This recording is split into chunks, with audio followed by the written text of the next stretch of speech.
Hi everyone, I'm Ania Sade and welcome to Ania Sade Reacts. So if you're new here, make sure you click the subscribe button down below and click the bell to be notified every time I upload a new video. Okay, so let's get into Loki episode 2, the variant. So we start off right as a as a little quick little recap of episode 1, and I did do a reaction to episode 1, so you can check that out in the cards above, or click the link in the description box below. But we now know that when Loki touched the Tesseract, because he ended up getting it, of course, because when the Avengers went back to New York City 2012 to actually get that Tesseract, to have one of those Infinity Stones, they end up losing it in that timeline. So he ends up picking it up and he disappears. And we find out, like I said, from episode 1 that he transports somewhere. And of course, in episode 1, we find out that he transported somewhere, but it was a different kind of timeline. It wasn't like it was a current of 2012 timeline. So he actually ended up having his first encounter with the TVA, which we have now found out is the Time Variance Authority.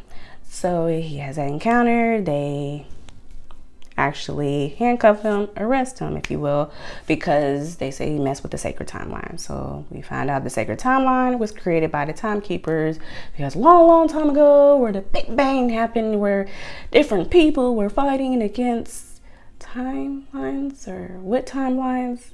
Yeah, and we're going to create a team, which is the TVA, or also known as Minutemen, to keep it in line. So a possible nexus, which we found out what that means, is just anytime something can, the time of that specific timeline has been messed with in some way, whether it's somebody doing something out of ordinary, but basically where it will now create a different timeline. So anything that will make a big impact, where a different timeline will now be created. But he ends up helping Mobius because Mobius actually admits why he chose to tell the judge, hey, I would like to pretty much look after him.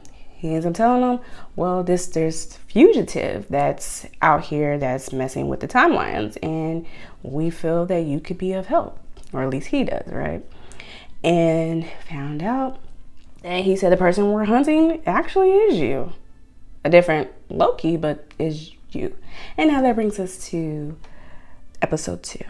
So we finally actually get into the episode, and it starts off with the scene of us being in Wisconsin, 1985. And then, it's like you're seeing like a Renaissance possible fair going on. It's just people just having a good old time. However, all of a sudden you see this clear door. And as we know, if you see a clear door, that means TVA is coming through. Because they usually enter into a timeline using that clear door, or they exit that timeline using that clear door. So they were actually entering into that timeline at that moment because of a possible nexus. That's of course what their job description is, to stop nexuses from happening, right? So no new timeline will be created. The tracker, I guess, noticed that it was a lot of energy for possible nexus in that specific area they end up going to. So it was like a human-like finger, possibly, but it has green light coming from their finger. But they touched a female member that is of TVA, and all of it says they possessed her. They have her under their possession, and now she's going around and killing all the TVA. So that's what they end up doing. The possessor is killing the TVA. One of the TVA members come to her, and like he was tussling with her, and then she falls, like she faints. She was like, I'm having fun, and she faints. So she's laying there on the ground, and then the guy is looking at the figure that possessed her, and he tries to actually maybe kill or harm the individual or figure. And then the figure ends up killing the man with a blade that looks familiar. Then all of a sudden it cuts to a part where the fugitive picks up a possible TVA digital tablet, if you will. So they end up playing around with it, and then they click like this square or rectangle, if you will, object But what that does is it actually opens up that clear door. So as you remember from me saying a little bit earlier, the clear door is to be used for any TVA members that are entering the timeline or exiting the timeline.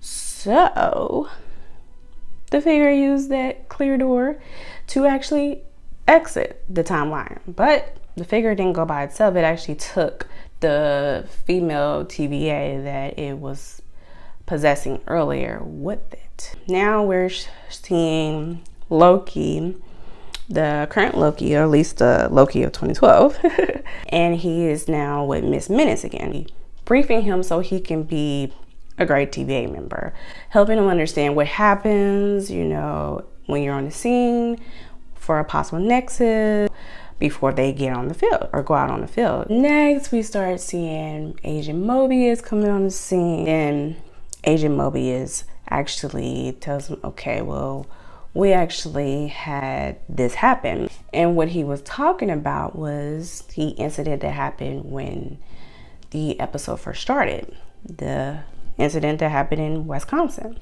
He wanted to take Loki to the scene so he can get more of an idea of something that they probably would miss if they didn't bring him.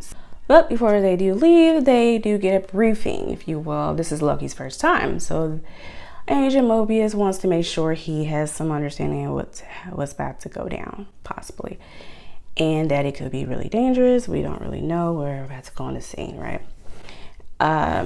He ends up going in and saying that basically they've had multiple encounters with different Lokis, and there's not two Lokis that are the same. They're seeing like this object projecting different Lokis and what they possibly could look like. Different ones of them always have like different powers, but they're always going to be the same powers. And the powers consist of shape-shifting, illusion, projecting, and duplication casting. So Loki's theory was that, okay, he must be the fugitive Loki. Must be hiding behind Apocalypse. So basically timelines that Apocalypse would actually happen. And it would be easy to do that because that timeline was going to be destroyed anyway. So if you would do anything to it, it wouldn't create any branches that would then change the whole timeline, because the timeline is going to be destroyed. So they have to test out this theory, right? So he's talking to Agent Mobius about it, and Agent Mobius, okay. So they go to a part of Italy, and this is around the time where Italy was going to experience apocalypse. And the apocalypse of that time was going to be from a volcano. So to make sure that Loki's theory is right, Loki, of course, had to be his mischief self.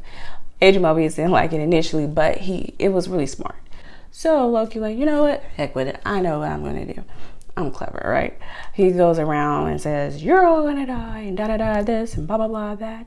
What Loki was doing is he was trying to see if he had to do something that could possibly start a nexus, if you will, start some branches that would actually create a different timeline. So he had to do certain things. He had to do something that was out of the ordinary of that timeline.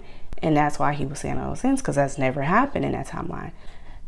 That timeline was supposed to be destroyed, right, by the volcano. So eventually the volcano does erupt, and they end up leaving, of course, before they get killed from the volcano. But before they left, they actually realized that there was nothing to be detected of a possible nexus. So, you're onto something, Loki. But okay, so we have now established that it's a possibility that fugitive Loki, if you will, is hiding behind timelines that have apocalypse. Well, we have to pinpoint it even further, because that could be so many different timelines. But Agent Mobius, remember getting a piece of candy that he got from episode 1. So he ended up getting that candy, as you may remember, from episode 1, from that child, right, that received it from the fugitive, possibly fugitive Loki, right? And thought, well, okay, we realized that possibly Loki or fugitive Loki is hiding behind Apocalypse. Maybe you know, it's a time period where this candy is sold or would be at. So they end up pinpointing a specific time. Okay, so now we're going to Haven Hills, Alabama. Was this 2050, right? And this apocalypse was a horrible, like level 10. This is a horrible hurricane. However, at this time, it was some individuals that were in this like Roxy Mart, like grocery store, just trying to, you know, let the storm go by and take cover. And not only, okay, now we're in this grocery store, looks like they're being watched, the TVA individuals. The figure was there, so Loki's theory was right, that fugitive Loki was hiding under certain apocalypse, and it was typically where that candy was being sold. So that fugitive saw on the monitors, because I guess it was hiding in the back. Oh, okay, yeah. So of course comes out, but it doesn't show itself right away. TVA kind of split up. The lady that didn't trust him, Loki from jump, wanted to be with him. Yeah, you can understand why. He gets a trickster, right? So they're going around.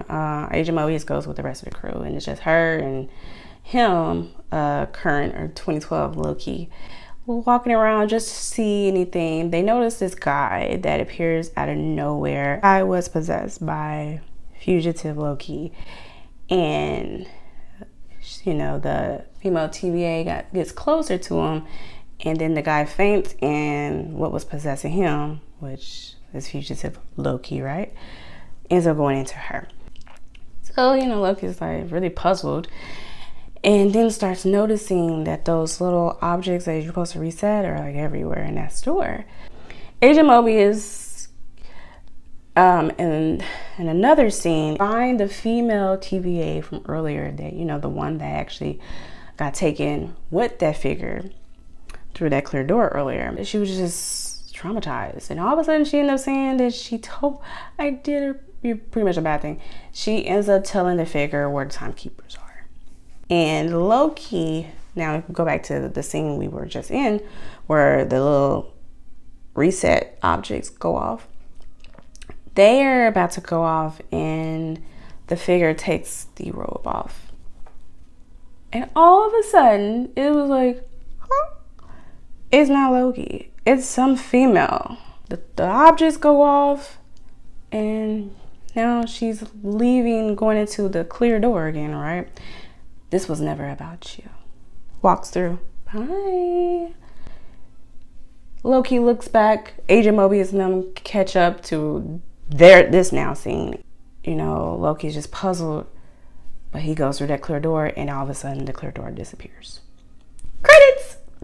But yeah, so it's like, what the heck? So here we are thinking we're hunting a Loki, and it's not even a Loki. But again, in Loki's, you know, fashion, it could be Loki, you know, just, you know, looking like a female, right? It's an illusion, because he does shapeshift, if you will. I don't know. But I'm sure episode 3 will be very interesting. If you are new here, make sure you subscribe if you haven't by now, and give this video a thumbs up, so that lets me know that you like this content and I can keep making it. But I'm Ania Sade, and thanks for watching Ania Sade Reacts. Bye.